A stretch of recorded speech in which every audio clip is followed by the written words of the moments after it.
Tonight, a whole new race for president. Democrats rallying around Kamala Harris after Joe Biden stepped aside. The vice president greeted with cheers at what is now her campaign headquarters in Delaware. It comes as Nancy Pelosi adds her name to the list of top Democrats backing Harris after President Biden dropped out and endorsed her. In just 24 hours, her campaign raking in a record $81 million in donations.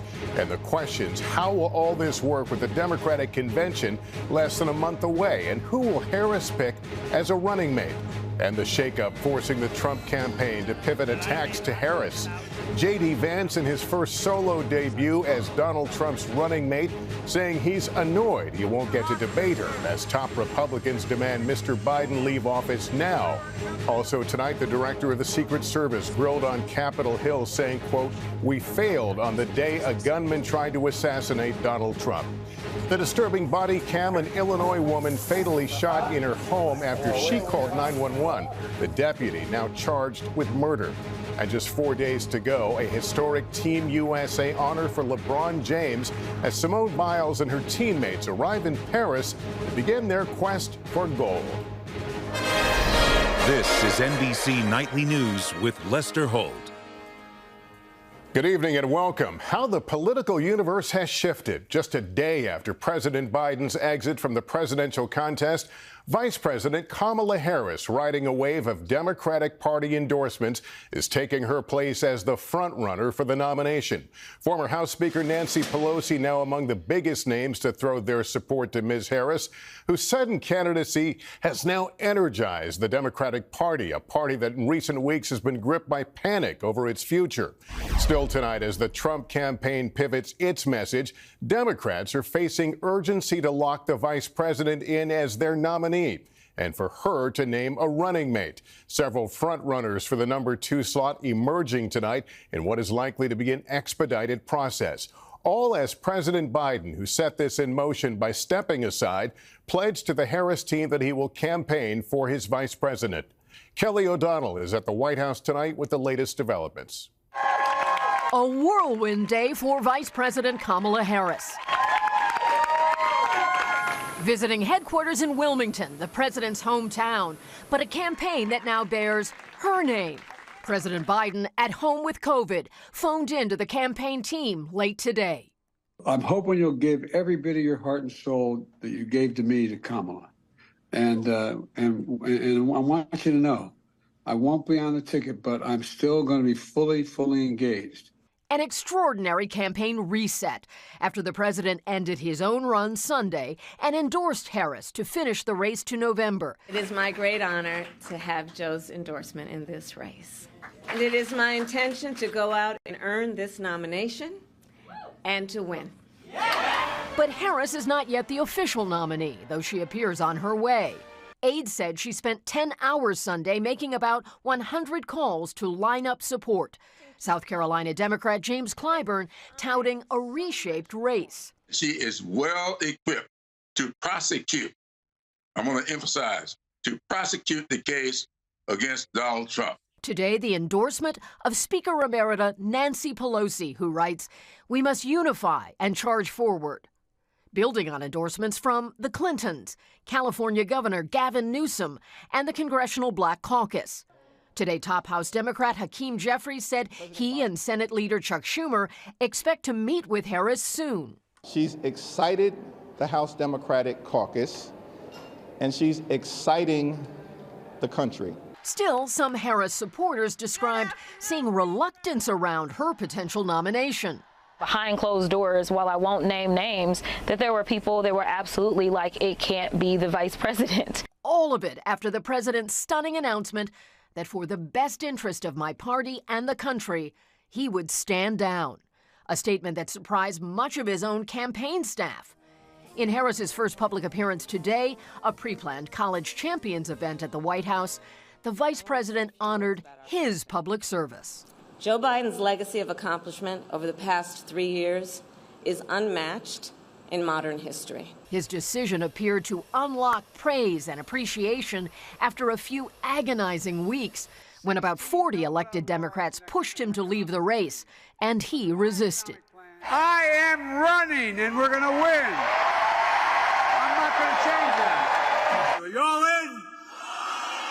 I'm all in.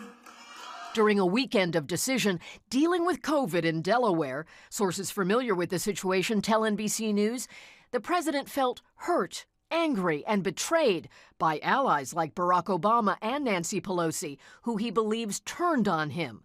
One close advisor upset, saying the president was treated disrespectfully.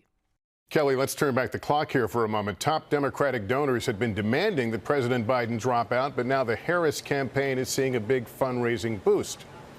You're right, Lester. Those donors had threatened to hold back their money, but now the Harris campaign said today that it has raised $81 million since the president left the race and endorsed the vice president. Lester? Kelly O'Donnell at the White House. Thank you.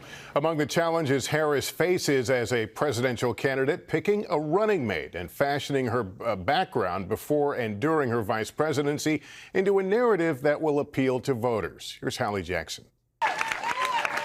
Vice President Harris working the room today, trying to capitalize on this critical moment and reintroduce herself as a presidential candidate. The latest twist in a journey that's taken her from the West Coast to the White House. The daughter of Jamaican and Indian immigrants, shaped by her parents' civil rights activism, Harris reflecting on her childhood while running for president in 2019, memorably criticizing her future running mate, Joe Biden, for his record on busing. You know, there was a little girl in California who was part of the second class to integrate her public schools, and she was bused to school every day. And that little girl was me. Harris rose to become California's first Black and South Asian Attorney General in 2010 before her Senate run 6 years later, where she at times turned congressional hearings into cross-examinations. I'm asking you a very direct question, yes or no? Democratic allies arguing Harris's background as a prosecutor helps her press the case against former President Trump and his felony convictions. Now, Harris will likely run on the broader Biden-Harris agenda, with Republicans already seeking to exploit what they see as political liabilities on the economy, inflation, and immigration, after Harris was tapped to lead the White House response to root causes of the border crisis. We've been to the border. We've been to the border. You haven't been to the border. And I haven't been to Europe. And I mean, I don't understand the point that you're making. I'm not discounting the importance of the border. But on the issue of abortion access, which Democrats think could mobilize voters come November, Harris has been among the administration's loudest voices advocating for protections. How dare these elected leaders believe they are in a better position to tell women what they need? Now, the one-time running mate set to select a running mate of her own, racking up endorsements from those speculated to be on the short list, like California's Gavin Newsom and Kentucky Governor Andy Beshear. The contrast between her and those running on the other side couldn't be clearer. Other possible contenders, Democrats who could help in key battlegrounds, like Pennsylvania's Josh Shapiro, Arizona's Mark Kelly, and North Carolina's Roy Cooper. I want to make sure that Kamala Harris wins. And tonight, multiple sources tell NBC News former Attorney General Eric Holder has been tapped to lead the vetting process for the vice president's potential running mates. Lester? All right, Hallie, thank you. Laura Jarrett joins me now. Laura, even with many Democrats backing Harris, there's not a lot of time here. No, Lester, there's a big push right now to button things up soon. Otherwise, Democrats risk missing some key state deadlines for certifying who exactly is on the ballot. Now, Ohio has the first deadline on August 7th, but the Democratic convention doesn't start until the 19th. That's why you see all this urgency around holding a virtual roll call vote that would nominate the party's candidates. And not just the president. The vice president has to be certified as well for both to appear on the ballot in time. And that just doesn't leave Vice President Harris much time here to vet someone, Lester. All right, Laura, thanks very much. Let's look at now this all from the angle of the Trump campaign. It's a reset for them as well. A new opponent who the campaign says they have spent weeks preparing for. Garrett Hake now with our new reporting. After 615 days focused on Joe Biden, the Trump campaign tonight shifting gears for a likely showdown with Vice President Harris. I guess she's going to run for president now. Mr. Trump's running mate, J.D. Vance, mocking Harris at a rally in his Ohio hometown. I was told I was going to get to debate Kamala Harris, and now President Trump's going to get to debate her? I'm kind of pissed off about that. Trump campaign aides tell NBC News they've worked for weeks preparing to run against Harris. The former president expanding his attacks on Harris in recent days. She's not a competent person. She shouldn't be president. I mean, she's being laughed at all over the world. But her potential elevation could change some of the fundamental dynamics of the race, with Trump now the oldest candidate. Running a possible Harris-led ticket could also re-energize younger and more diverse voters.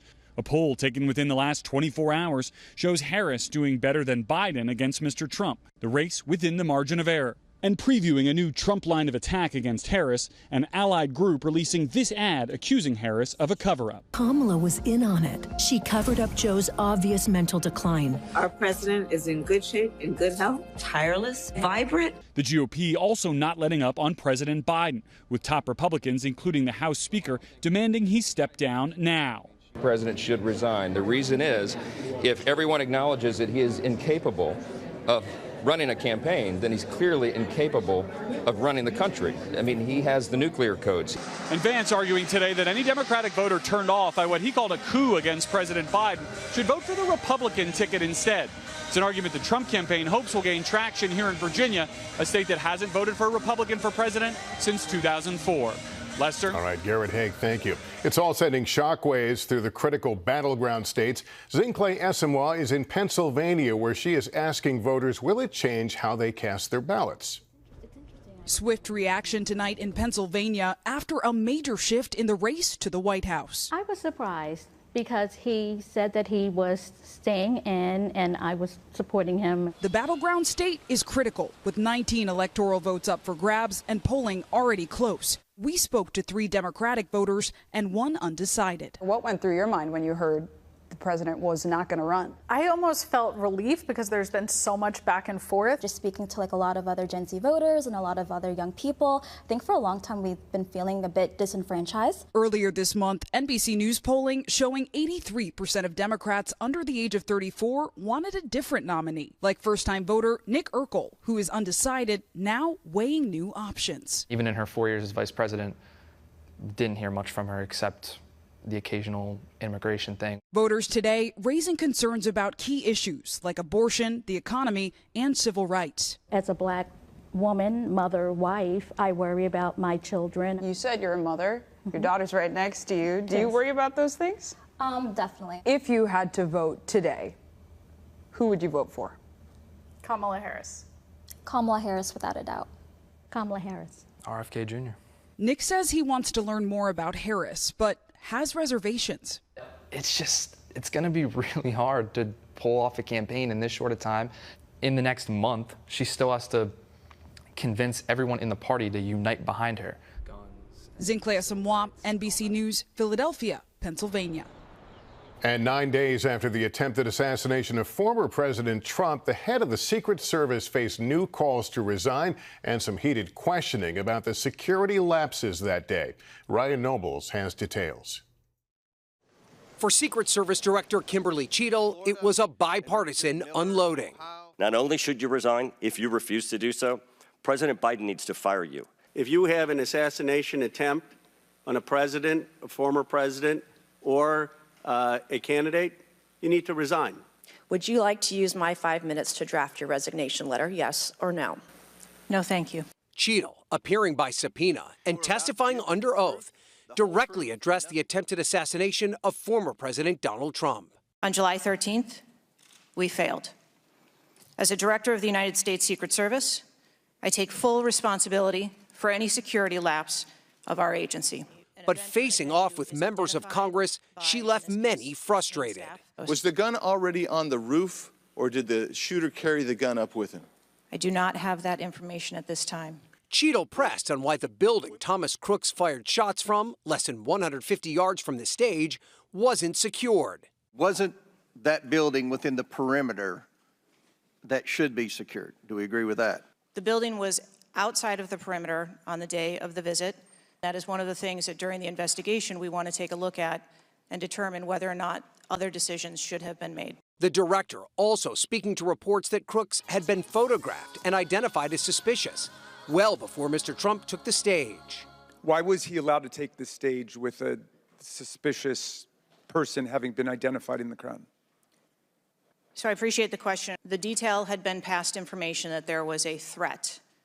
The detail would never have brought the former president out onto stage. So you distinguish between someone who is suspicious and someone who's threatening, is that right? I do. Cheadle said Crooks, who was seen on the roof by people in the crowd minutes before firing shots, there he is, wasn't deemed a threat until seconds before the gunfire began, and said that even though the Trump campaign had been denied requests for additional Secret Service resources during the past 2 years, that was not the case the day of the shooting. What I can tell you is that for the event on July 13th, the details that were the assets that were requested for that day were given. And at the end of today's hearing, the top Republican and Democrat on the committee sent Director Cheadle a letter telling her it is time for her to resign, a call that she is so far resisting. Lester? Ryan Nobles at the Capitol, thank you. Coming up, she called 911 for help, but when deputies responded, they shot her. Now one of them has been charged. What the body cam just shows next. So what'd you hear? There is outrage in Illinois tonight after a woman was fatally shot in her own home by a deputy after she called 911 to report an intruder. Authorities today releasing the body cam. Maggie Vespa now with the video. We have to warn you, it is disturbing. You called us. 36-year-old Sonia Massey is seen on body camera video opening her front door to her Springfield, Illinois home for the final time. After investigators say in the early morning hours of July 6th, she called 911 about a possible intruder. Massey at times seeming confused. I'm trying to get help, y'all, but What do you need help with? nothing.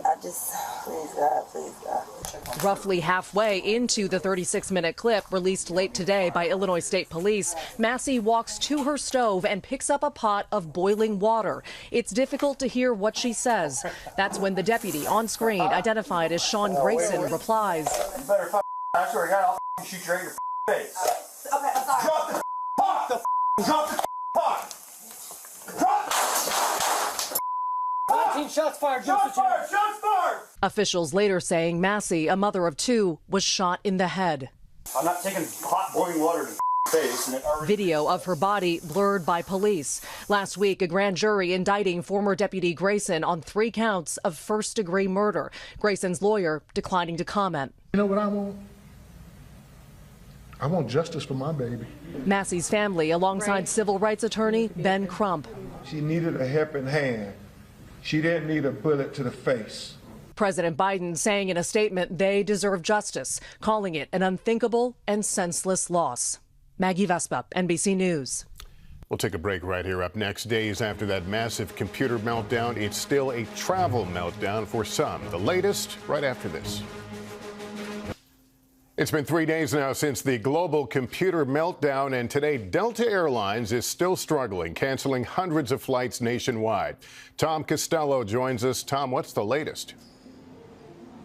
22% of flights canceled today, 840, and that means 7,000 since last Friday morning. We've seen long lines at airport checkpoints nationwide, lines that stretch on for hours, people on telephone hold for 9 hours and more. Many complain that Delta has been struggling following this computer outage that many airlines struggled with, but they got back up and running over the weekend. Delta says its crew scheduling computer went down over the weekend, and that's why it's been struggling to catch up on the busiest summer travel period in history. Delta now says it could take a couple more days to get fully back up and operational. Lester. Several days. All right, Tom, thanks. Up next, Paris says you've never seen it as the Olympics take over. And LeBron James talks about the honor he never dreamed of. Finally, just 4 days until the opening ceremony, and as Stephanie Gosk reports, when Team USA makes its entrance in Paris, they'll be led by an NBA superstar. In the heart of Paris, the Olympic Games have taken over. On Friday, the opening ceremony will make history outside the confines of a stadium for the first time and on the water. A floating celebration down the River Seine. Today, Team USA announced LeBron James will have the honor of holding the flag. So you get to wave the flag in Paris, my man. Fellow Olympian Steph Curry giving him the news. It was never a thought, it was never a dream, but it's an absolute honor. For 2 weeks, athletes will compete across the city, many on the doorstep or actually inside some of the most recognizable landmarks in the world. In the 17th century, Louis XIV turned this place into a palace. In the 18th century, Louis XVI was kicked out during the French Revolution. Now, the 21st century, the Chateau de Versailles is the setting for the equestrian event. It's all too perfect. This is absolutely extraordinary. The Wintersteins from Pennsylvania have a horse in the competition, Fetterman B, nicknamed Bruno. You're hopeful you're going to get a medal? It's a very stiff competition. The English have a very strong team. No medal is ever guaranteed, but for the athletes who have finally made it here, one thing is certain. Guys, we didn't get this experience last Olympics, so we're like overly hyped. Overly hyped. This is their chance. Stephanie Gosk, NBC News, Paris. And that is Nightly News for this Monday. Thank you for watching. I'm Lester Holt. Please take care of yourself and each other. Good night.